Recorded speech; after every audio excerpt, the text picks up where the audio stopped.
ऐसी वाणी बोलिए, मन का आपा खोए।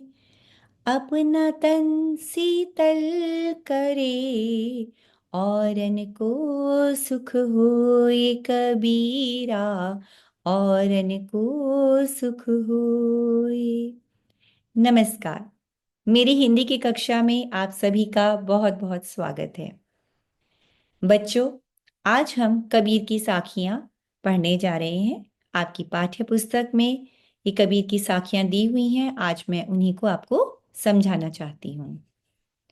तो मैं आपके साथ स्क्रीन शेयर करती हूँ और हम इस पाठ की ओर आगे बढ़ते हैं।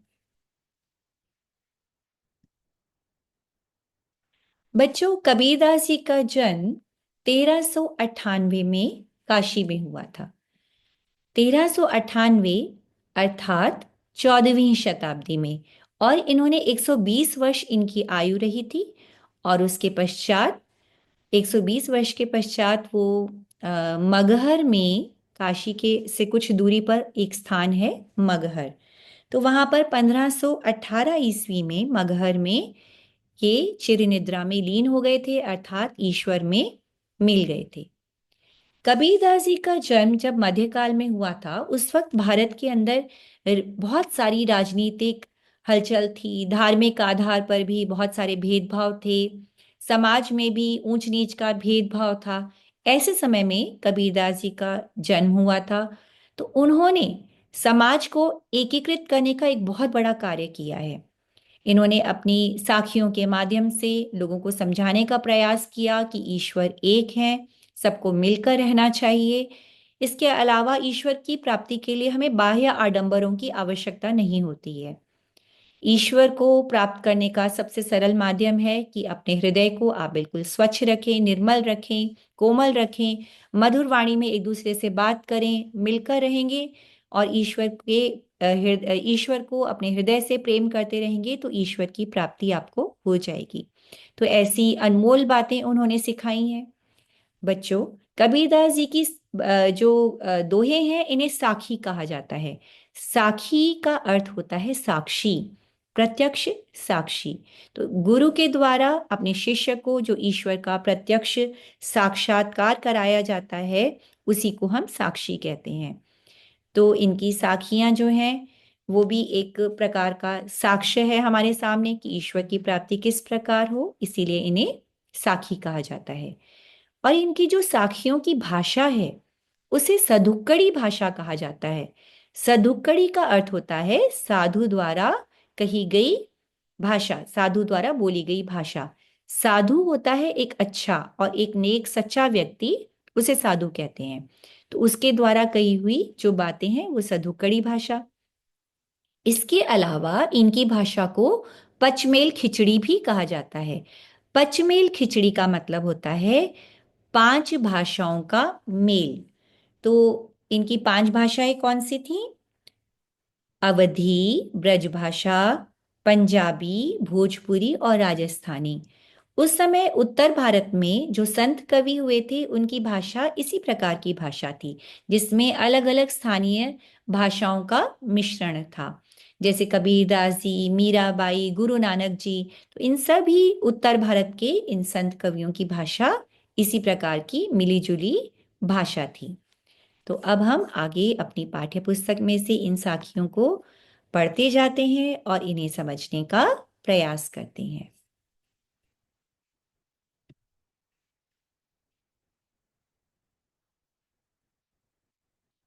हाँ जी बच्चों, अब आप मेरे स्क्रीन को आप देख पा रहे हैं।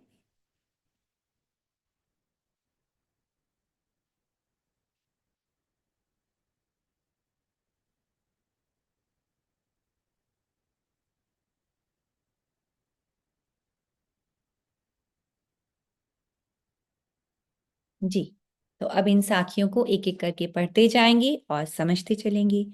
कबीरदास जी की पहली साखी है, ऐसी वाणी बोलिए, मन का आपा खोए, अपना तीन तन शीतल करे, औरन को सुख होए। देखिए कितनी अच्छी बात, जो मैंने अपने इस कक्षा के प्रारंभ में भी आपको गाकर सुनाई थी। इस साखी में कितने अनमोल वचन बोले गए हैं कि मनुष्य को ऐसी भाषा का प्रयोग करना चाहिए जिससे उसके मन का आपा, आपा मतलब अहंकार, ये जो मैं का भाव होता है हमारे अंदर, अहंकार का, घमंड का जो भाव होता है, कबीरदास जी कहते हैं हमें ऐसी भाषा का प्रयोग करना चाहिए जिसमें अहंकार न हो, अहंकार रहित भाषा का हमें प्रयोग करना चाहिए। क्योंकि जिस भाषा में अहंकार नहीं होगा, ऐसी भाषा बोलने से, ऐसे मधुर बोली में बात करने से हमारा अपना तन तो शीतल होगा ही, मतलब शांत होगा ही, और लोगों को भी उससे सुख की प्राप्ति होगी। बच्चों, जो घमंड युक्त बातें होती हैं वो दूसरों को भी दुख पहुंचाती हैं और इससे हमें भी नुकसान होता है, हमारे व्यक्तित्व पर भी प्रभाव पड़ता है और हमारा व्यक्तित्व अच्छा नहीं रहता। तो कबीर जी की यह बात बहुत ही ध्यान देने योग्य है कि अपनी भाषा का हमें हमेशा अच्छा प्रयोग करना चाहिए। भाषा ईश्वर की ओर से प्रदत्त एक ऐसा महत्वपूर्ण एक टूल, आपको समझ लीजिए, एक साधन है, एक ऐसा जिसके द्वारा हम स्वयं को भी प्रसन्न रख सकते हैं और दूसरों को भी प्रसन्न रख सकते हैं। तो कबीरदास जी हमें समझाते हैं कि ऐसी वाणी, वाणी मतलब वाणी का प्रयोग हमें करना चाहिए जो हमारे अहंकार से युक्त न हो, अहंकार रहित भाषा हो, और इससे हमारा तन भी शीतल यानी शांत रहेगा और इससे दूसरों को भी सुख की प्राप्ति होगी। तो अब हम बढ़ते हैं दूसरी साखी की ओर। दूसरी साखी में कबीरदास जी हमें बता रहे हैं, दूसरी साखी है, कस्तूरी कुंडली बसे मृग ढूंढे बन माही, ऐसी घटी घटी राम है दुनिया देखत नाही। अब देखिए, ध्यान से समझिए, कबीरदास जी यहाँ पर बात कर रहे हैं कस्तूरी की। कस्तूरी एक ऐसा सुगंधित पदार्थ होता है जो हिरण की, मृग मतलब हिरण, हिरण की कुंडली यानी नाभि, हिरण की नाभि में होता है और हिरण उससे बहुत आकर्षित होता है उस सुगंध से, और उसको इतना आकर्षित होता है कि उस सुगंध के पीछे वह जंगल जंगल घूमता है, वन में उसको ढूंढता फिरता है, दौड़ता भागता है, मगर उसको वो कुंडली पता नहीं चलती कि वो कहाँ है। बिल्कुल ऐसे ही कबीरदास जी कहते हैं राम घट घट में है, कण कण में है, हर स्थान पर है, मगर दुनिया उसको देख नहीं पाती। हम सोचते हैं ईश्वर है कहाँ, लेकिन ईश्वर तो हर जगह व्याप्त है, हर जगह। इस संसार में ऐसा कोई भी स्थान नहीं है जहां पर ईश्वर नहीं है। तो हमें समझना होगा, हमारी स्थिति भी हिरण के जैसी हो गई है कि हम हर जगह ईश्वर को ढूंढते फिरते हैं, जबकि ईश्वर हमारे अपने पास है, हमारे हृदय में भी है, हमारे निकट है, मगर हम ईश्वर को नहीं ढूंढ पाते।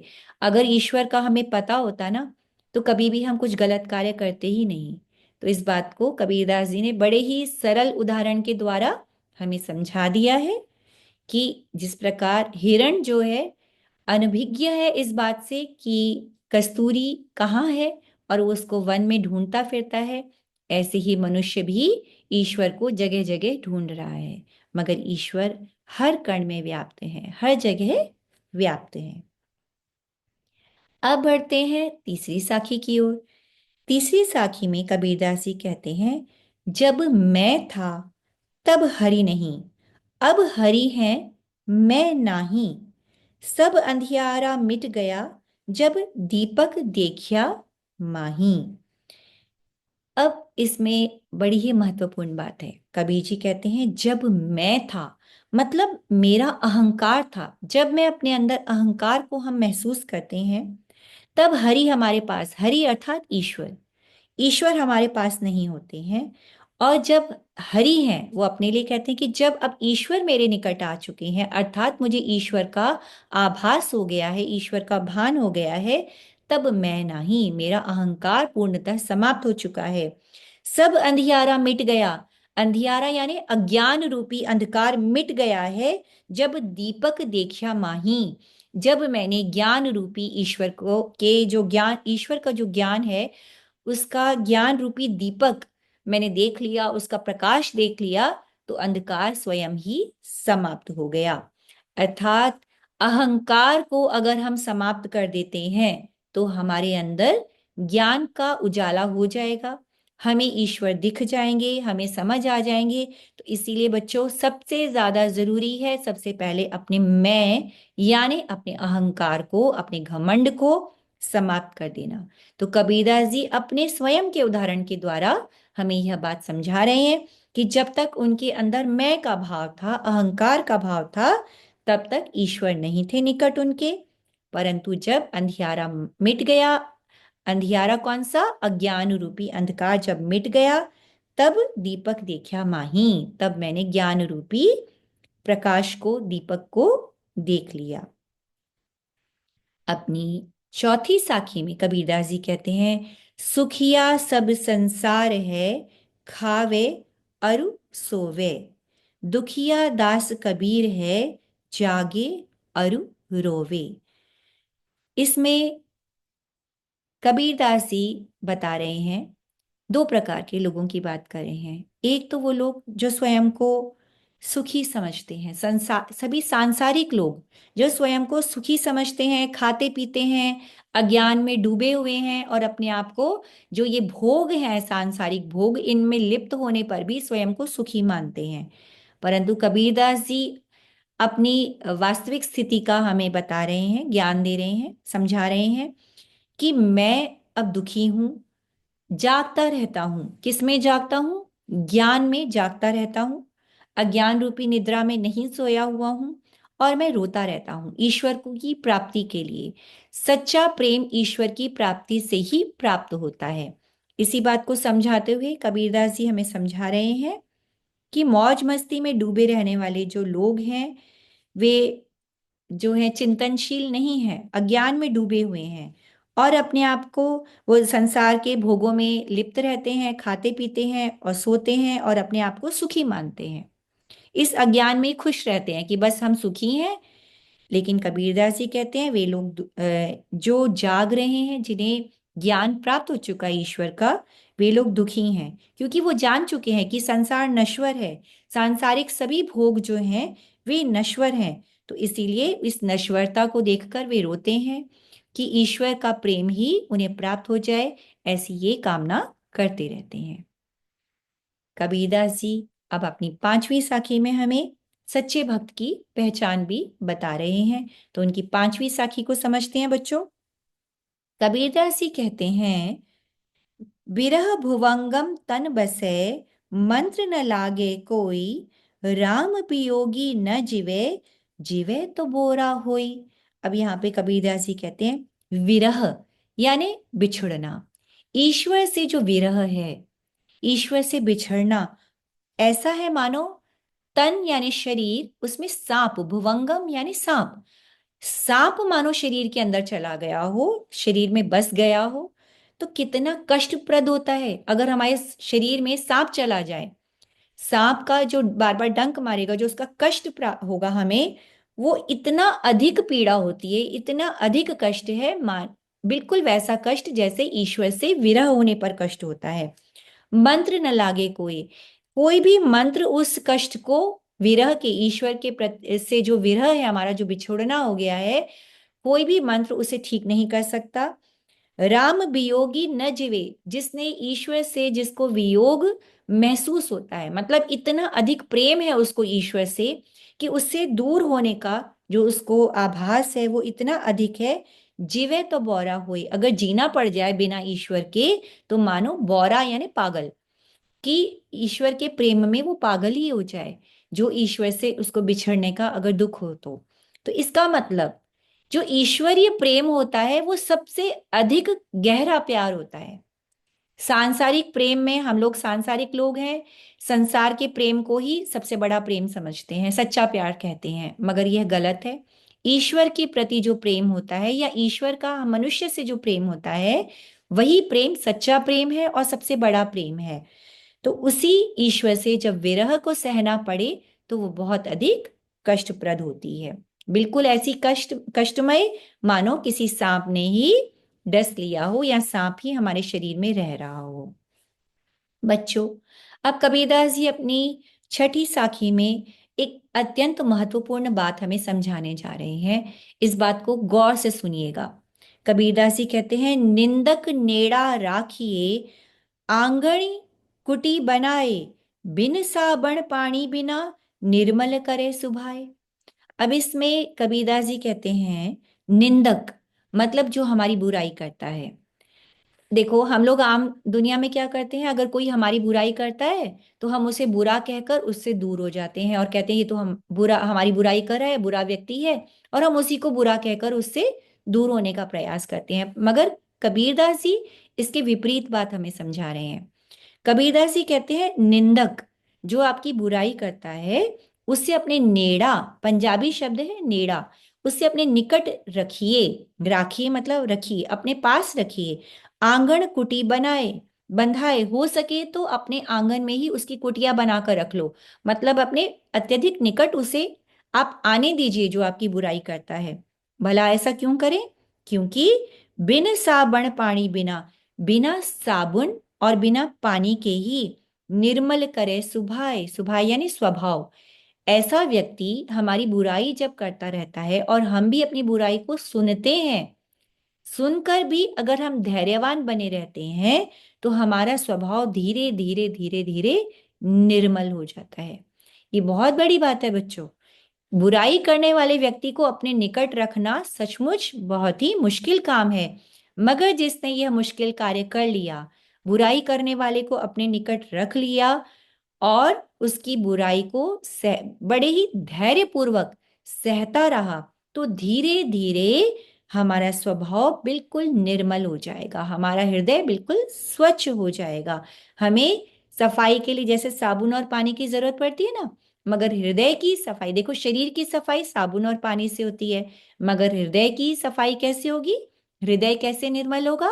जब हमारी बुराई करने वाला निंदक हमारे निकट रहेगा और हम धैर्य पूर्वक उसका सामना करते रहेंगे, प्रेम पूर्वक उसको अपने पास ही रहने देंगे, तो धीरे धीरे धीरे हमारा स्वभाव बहुत ही निर्मल और कोमल हो जाएगा, हृदय बिल्कुल स्वच्छ हो जाएगा। बच्चों, अब अपनी अंतिम साखी में कबीरदास जी हमें एक बहुत ही ज्ञानपूर्ण बात बता रहे हैं। इसे जरा बहुत गौर करके ध्यान से सुनिएगा और समझिएगा।